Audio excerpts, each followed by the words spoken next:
Hello and welcome. This is a drink called How Make Iced Carbonated Sweet Cherry Tea Peach Mango.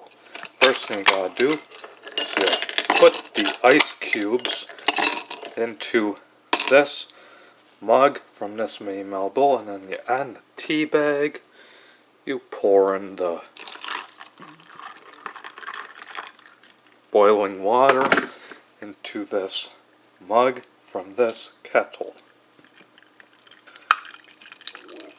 And then you dip in and then you put the tea bag over there. And last but not least, you pour in the peach mango sparkling water into this mug from this can. And there you go, folks. Here is your iced carbonated sweet cherry tea peach mango. Enjoy, folks, and thank you for watching.